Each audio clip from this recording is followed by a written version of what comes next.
Kalau ada orang yang mengatakan bukan Muhammad yang di Madinah itu, sombongnya kau, ya.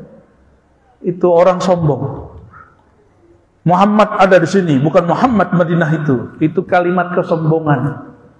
Orang berhakikat kalau tidak punya ma'rifat, ma'rifat itu isinya adab, maka dia sombong.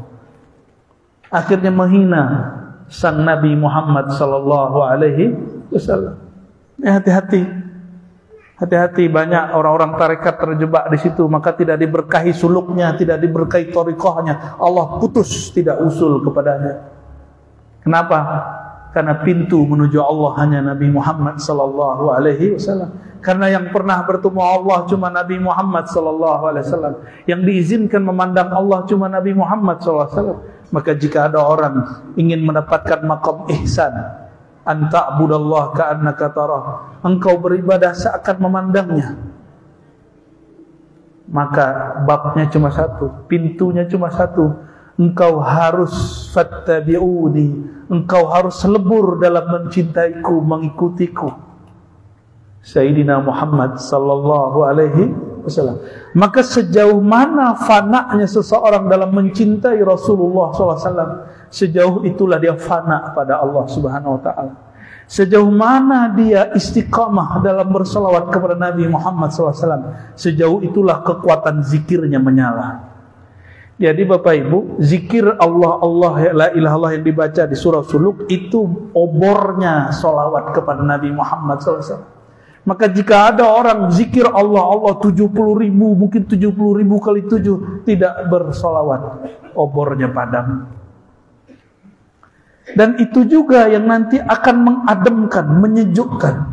Karena zikir itu panas. Jadi jangan heran sebagian guru tarekat itu pemarah. Karena dia sedang asik dengan nama. Nama itu betul-betul panas.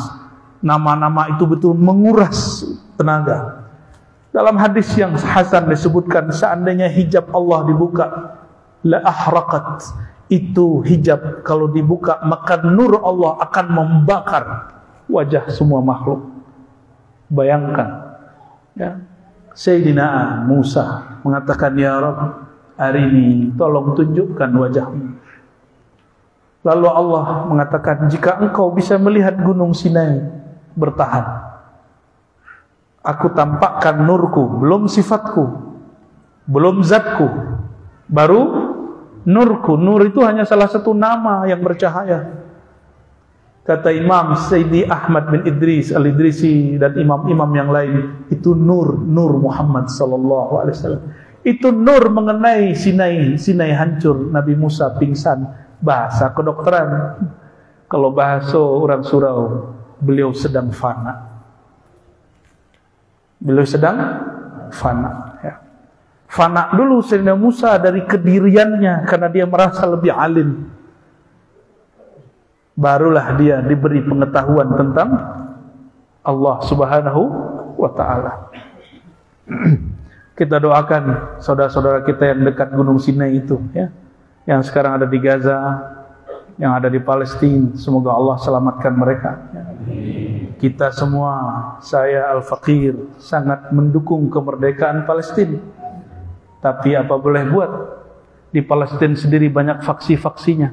Ada Hamas, ada Al-Fat, ada Jihad Islami dan lain sebagainya. Kita doakan mereka islah. Kita doakan mereka bersatu sehingga mereka mampu menjadi negara yang berdaulat. Presidennya dari Al-Fat, Pak, Mahmud Abbas, itu tidak sepakat dengan Hamas. Hamas benci dengan Mahmud Abbas. Makanya perjuangan saudara kita di sana masih jauh. Kenapa? Karena kalbu mereka belum menyatu dengan nur Nabi Muhammad sallallahu alaihi wasallam. Kita doakan mereka, semoga Allah jaga masyarakat sipil, semoga yang berjuang Allah luruskan hatinya, Allah baguskan manhajnya. Amin ya rabbal alamin. Al-Fatihah. Bismillah.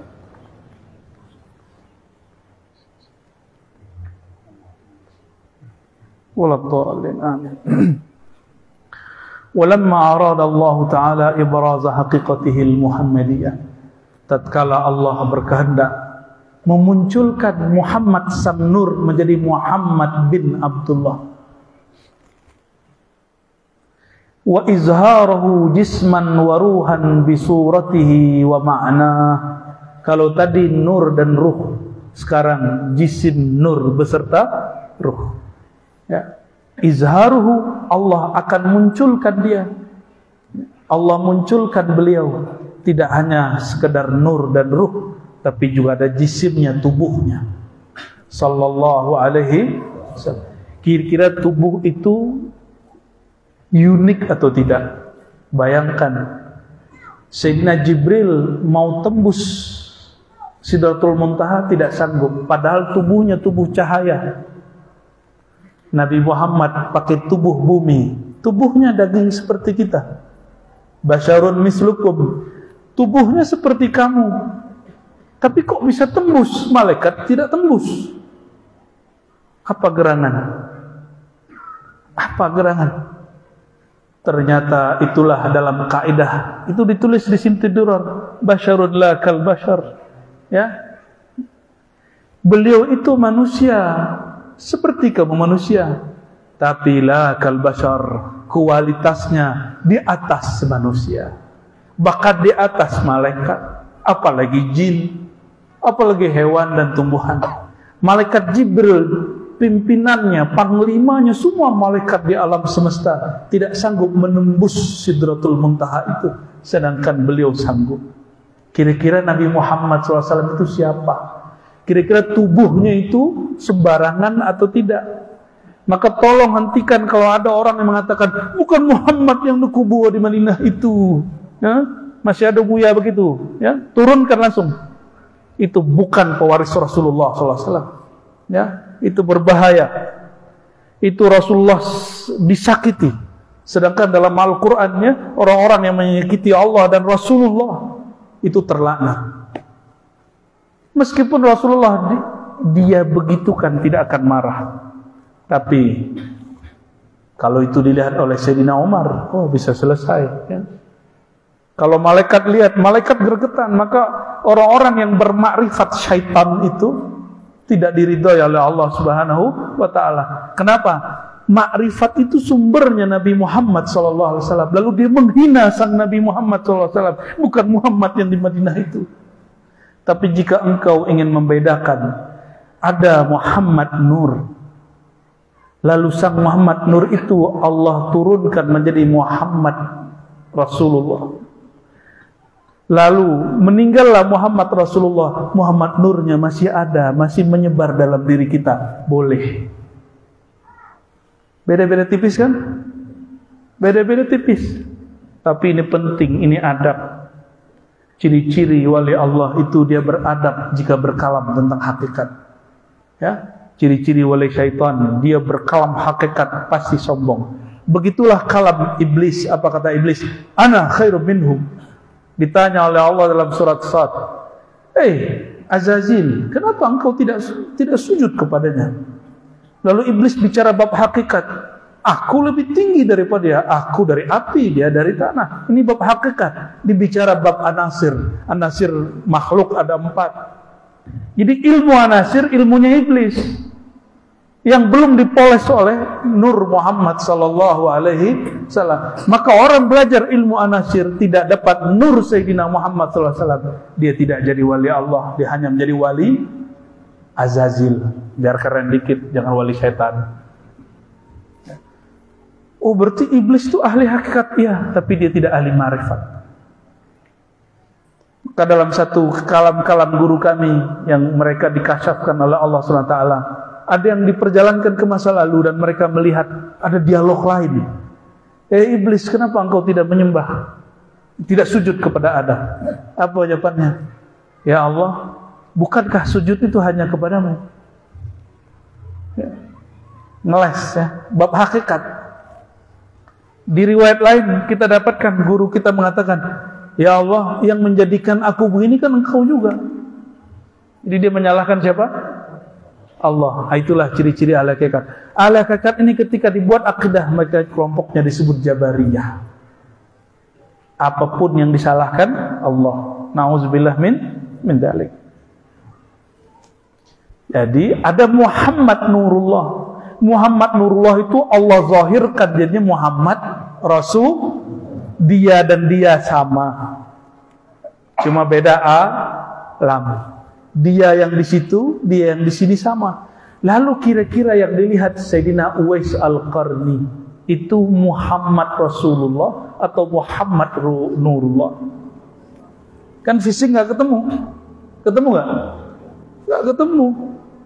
Beliau ingin berjumpa Rasulullah, karena itu haji Rasulullah. Rasulullah haji sekali itu, haji wada, haji perpisahan. Tapi ibunya mengatakan, wahai Uwais, jika engkau berangkat, siapa yang merawat ibumu yang sudah renta ini? Maka harta dia, kendaraan dia, semua bekal dinar dirham dia berikan kepada saudaranya yang menangis. Karena dia tahu, saudaranya tahu, Uwais berangkat tapi dia tidak punya bekal, maka dia tidak berangkat.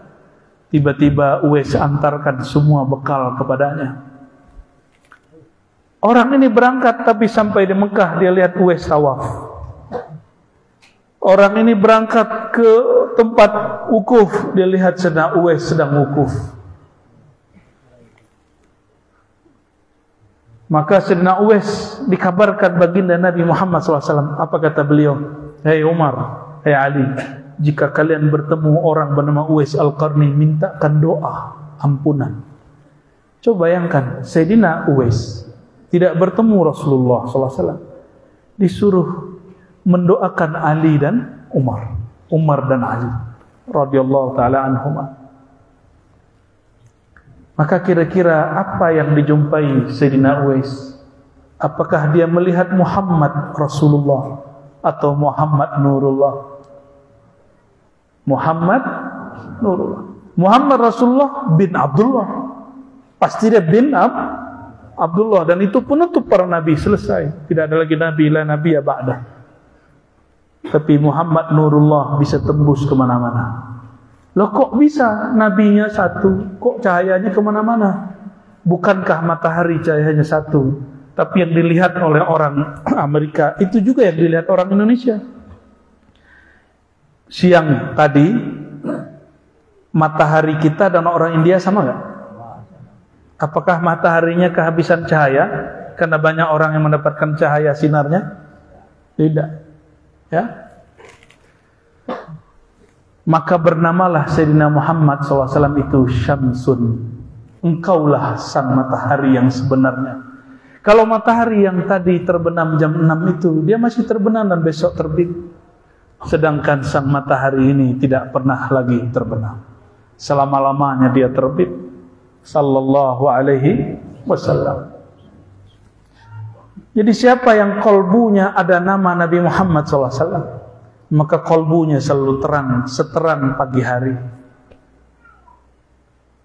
Siapa yang di kolbunya ada sifat Nabi Muhammad SAW, maka kolbunya terang benderang, seterang siang hari. Sallallahu alaihi wasallam. Begitulah terus sampai selesai.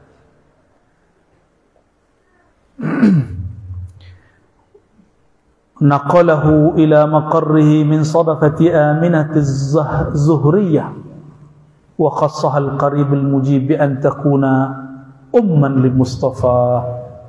Pendek cerita, karena tidak ada orang lahir seperti Sung Gokong. Sung Gokong lahirnya di mana? Munculnya di bawah batu. Ya, kalau cerita Mahabharata segala macam, ya, itu lahirnya dari telinga, nggak masuk akal. Ya. Kalau Nabi Sang Nur itu tetap saja lahir dari rahim seorang ibu. Itulah Nabi paling beruntung di alam semesta, yang sekarang dihina oleh sekelompok orang yang mengaku manhajnya manhaj sunnah. Ya. Apa kata mereka? Ibu Nabi musyrik. Apa kata mereka? Ayah Nabi musyrik.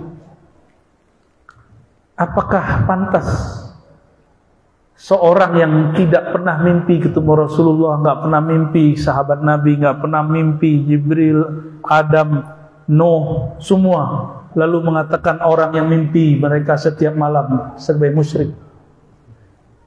Ini saya udah nanya di mana-mana. Saya mau tanya juga sama orang awak, ya, ibu-ibu yang hamil, dulu waktu hamil mimpi ketemu Jibril nggak? mimpi ketemu Nabi Adam nggak? Apa mimpi ketemu saya? Waktu hamil ketemu siapa mimpinya? Nggak ada ya? Nggak ada yang ingat. Sayyidatuna Aminah, Siti Aminah kata orang kita.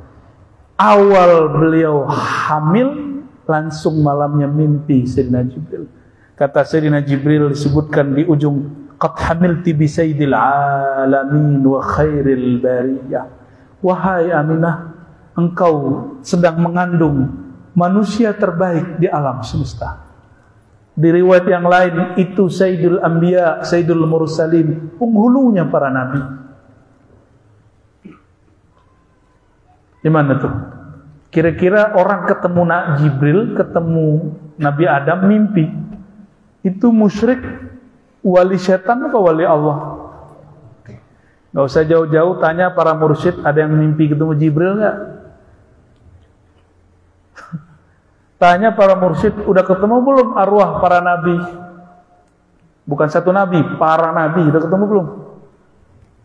Ketemu Nabi Muhammad aja, katanya belum. Sebagian mursyid, sebagian besar mursyid malah. Maka kita tahu diri. Ibunya Rasulullah SAW hampir setiap malam bermimpi ruh-ruh yang suci. Dan ruh yang suci tidak mungkin mendatangi kecuali ruh yang suci. Maka taulah seorang mukmin yang beradab, ibundanya Rasulullah SAW, perempuan yang suci, wali Allah, wali Allah. Ya.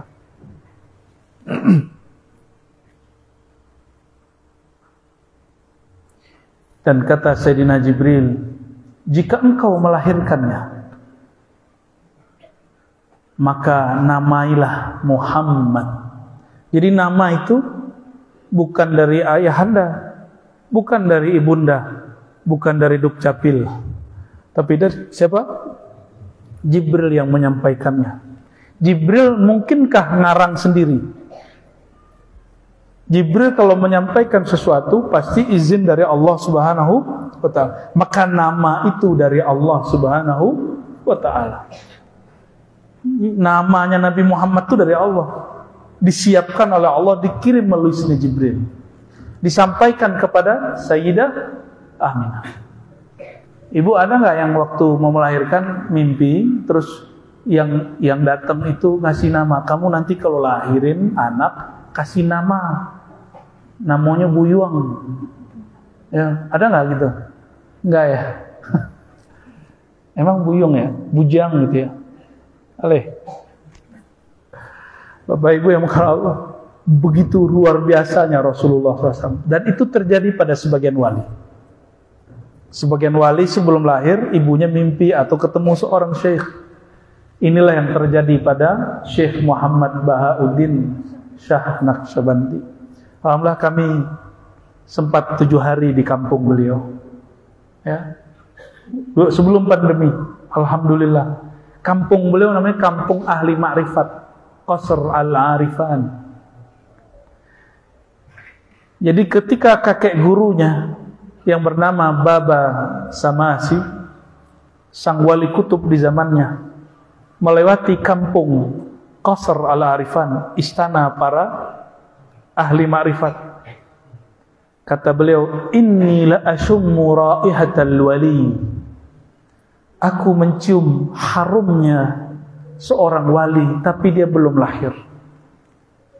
Wa sayalid fi hadzal ard. Dia akan lahir di tanah ini.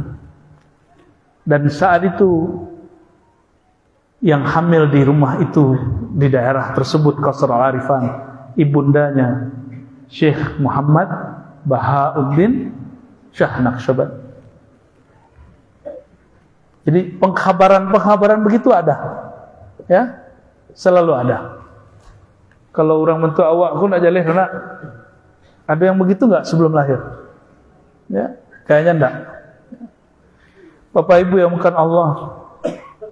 Setelah itu Sayyidina Muhammad SAW sampailah, ya, di bulan ke-9. Ibu-ibu lahir itu melihat darah apa lihat cahaya, Bu? sakit atau sakit sekali? Sakit apa sakit sekali? Sakit sekali. Kata Sayyidah Aminah, ketika aku melahirkan Muhammad, ini diriwayat Imam Darimi, silakan buka ya, Sunan Darimi bagi yang punya.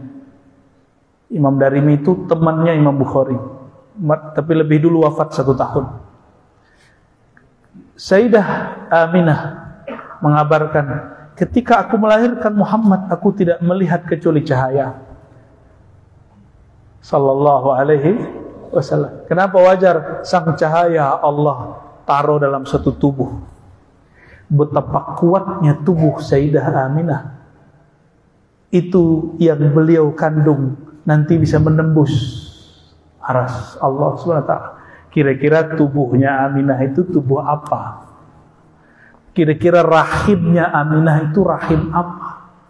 Maka disebutlah di sini ya, itu perempuan yang diberkahi ya, sallallahu alaihi wasallam.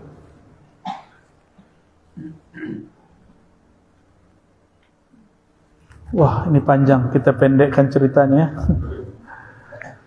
Bapak Ibu, saudara-saudariku yang bukan Allah, ketika Sayyidina Muhammad sallallahu alaihi wasallam mulai menjadi anak-anak, ya, sebelum jadi anak-anak, itu cerita yang sering dibahas orang. Beliau itu biasa, tradisi orang Arab menyerahkan si anak kepada ibu susu, benar nggak?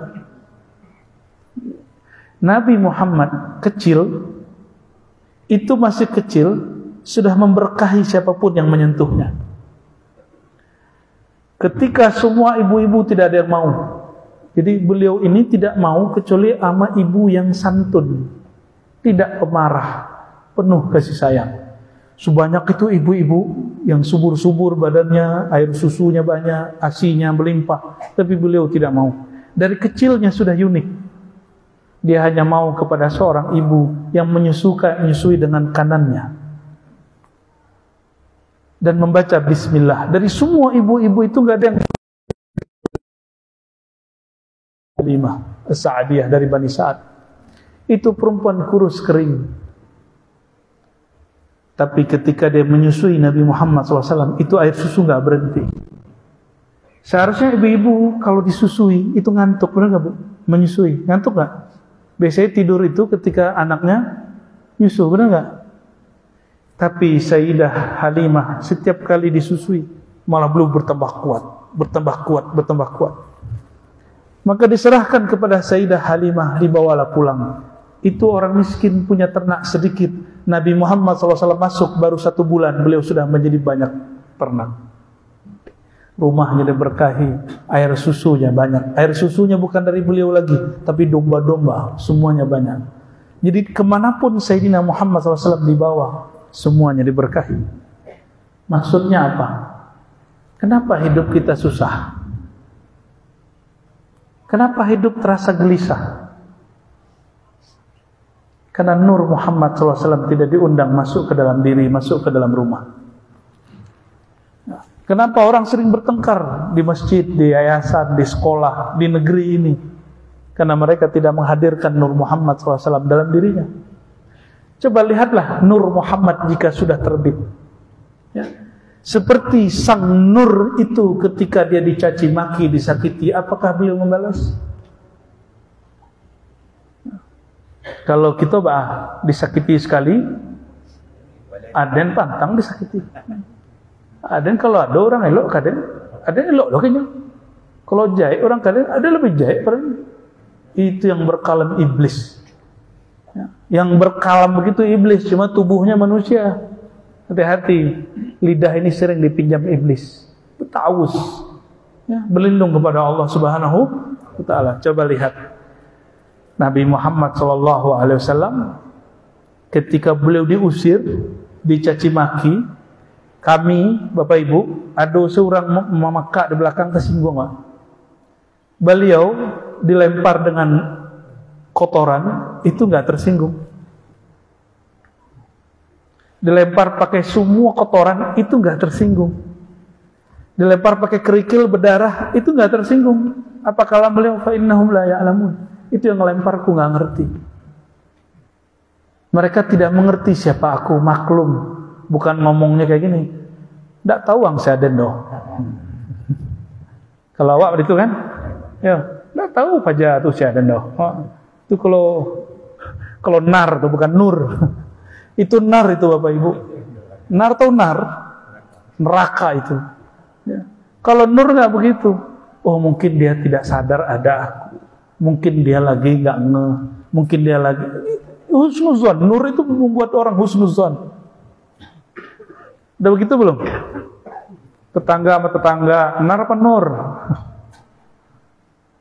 Bapak Ibu saudara-saudari makan Allah, Nabi Muhammad SAW dimanapun beliau ada, itu semua orang langsung jadi baik.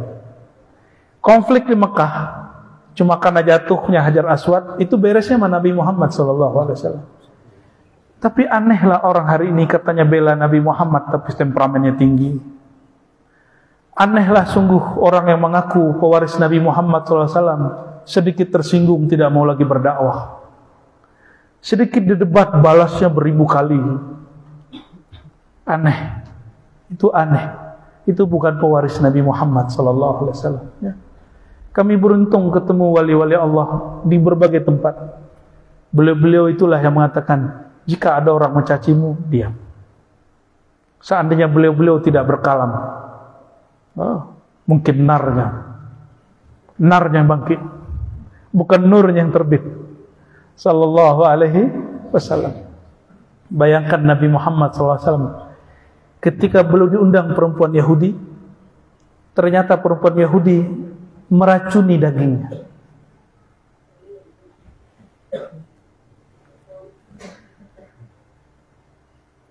Ketika Nabi hendak makan, itu daging berkalam, Bu.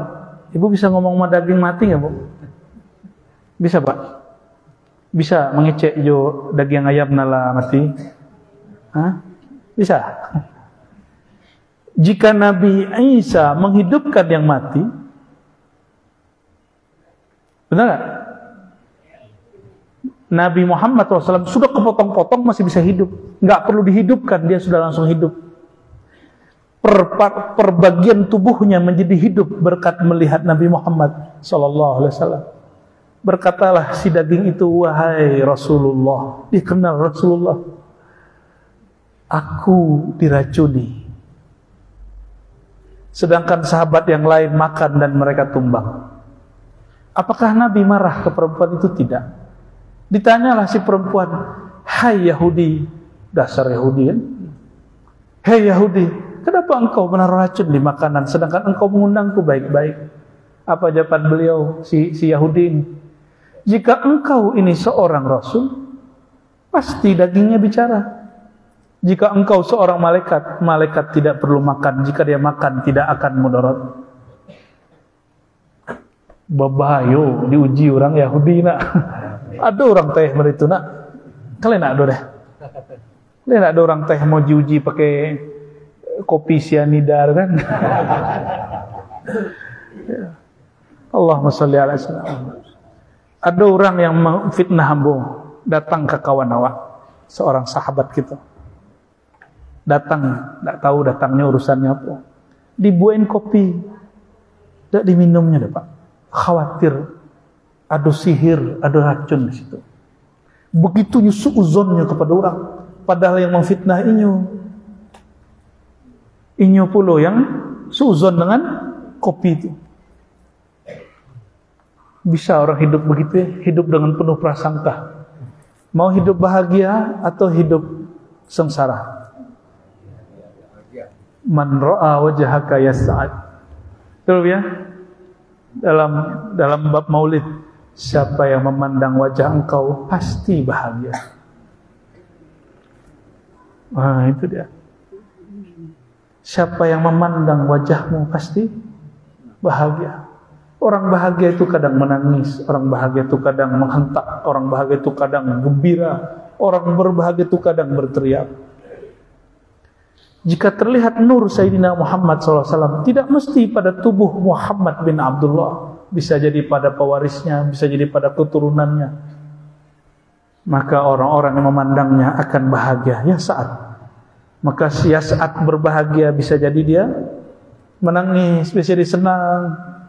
Dan itu semua muncul karena berbaik sangka. Mau melihat nur Muhammad, wajah Nabi Muhammad gak dimanapun?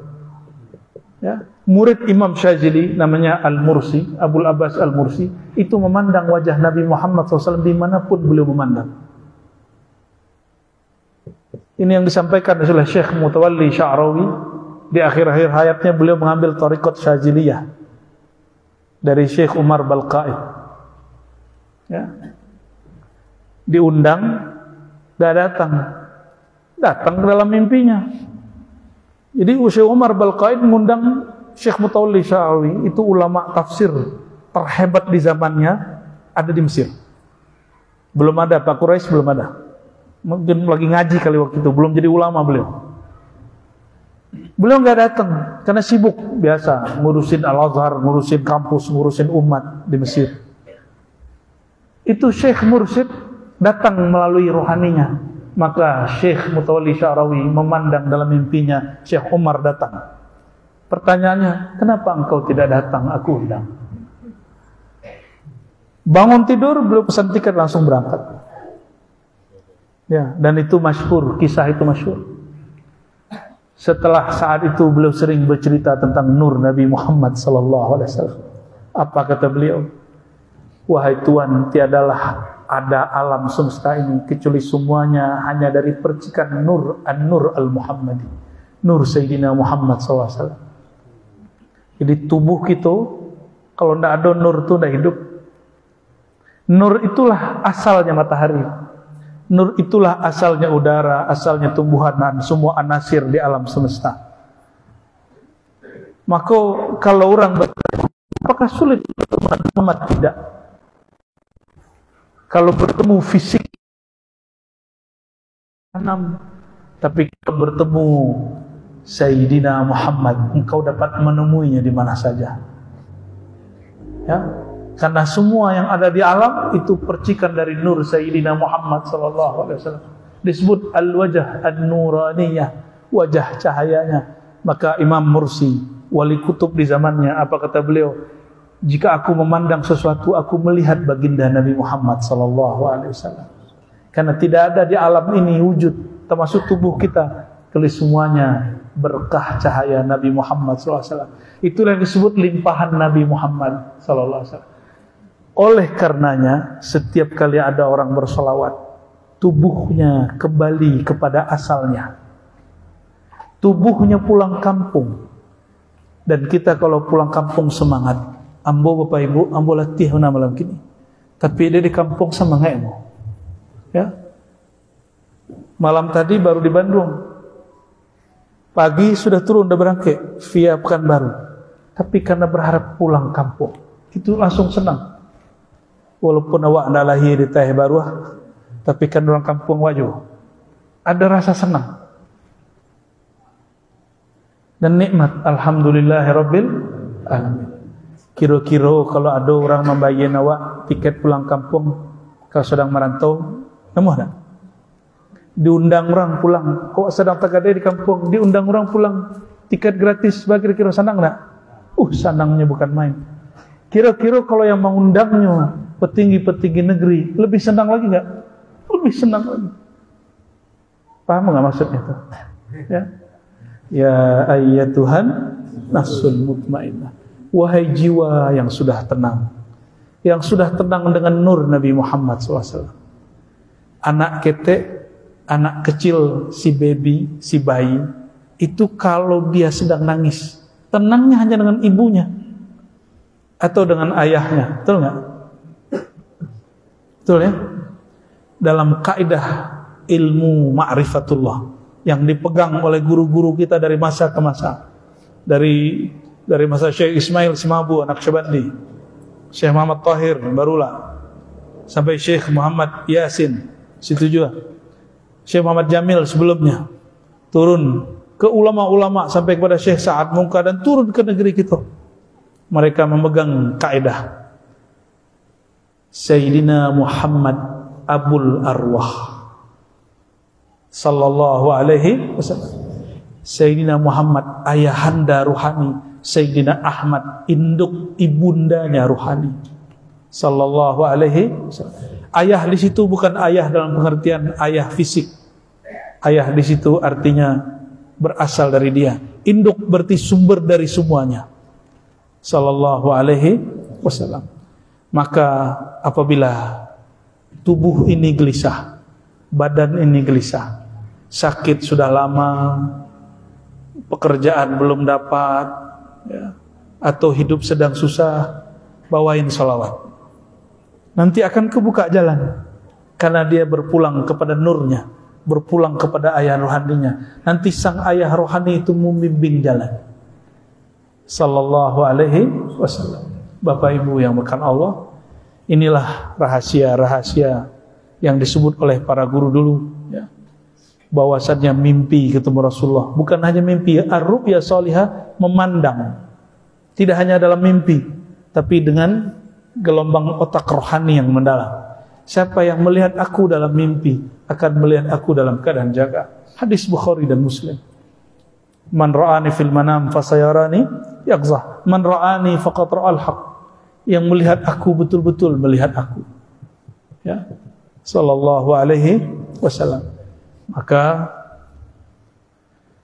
jika seseorang sudah asik bersolawat, nah ini rumus ketemu Rasulullah. Mau ketemu Rasulullah?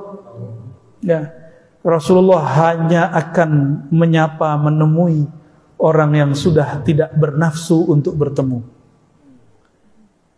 Tapi Rasulullah hanya menemui orang yang karam fana dalam cinta kepada beliau. Kalau sudah cinta, dia tidak bernafsu mau bertemu. Kenapa? Almar'u ma'aman ahabba. Karena yang mencintai, yang dicintai tidak pernah berpisah. Sallallahu alaihi wasallam. Jika tubuh ini dari Nur Muhammad sallallahu alaihi wasallam, jika ruh ini dari ruh Ahmad sallallahu alaihi wasallam, lalu masih perlukah kita bermimpi? Jika alam semesta ini dari Nur Muhammad, kemanapun engkau memandang di situ dan Nur Muhammad, masih perlu nggak mimpi? Jadi menyadari Nur Nabi Muhammad ada di semua arah, di semua sisi alam semesta, lebih tinggi daripada orang mimpi ketemu Rasulullah Sallallahu Alaihi Wasallam. Dipejamkan mata, lidah dikunci, sebut nama Allah, itu memandang nur dalam diri. Menyadari nur itu lebih utama daripada bermimpi. Jadi tidak usah nafsu bermimpi. Kalau nur itu sudah melimpah ruah, cintanya sudah menyatu, barulah kolbunya sadar tidak sadar memandangnya. Tidak perlu menunggu mimpi, bahkan dalam keadaan duduk berzikir dapat berjumpa Sayyidina Muhammad sallallahu alaihi wasallam. Maka berkatalah Imam Suyuti, imam ahli syariat, imam ahli hadis, ahli tafsir. Apa kata beliau? Ra'aitun Nabiyya sallallahu alaihi wasallam yaqzatan.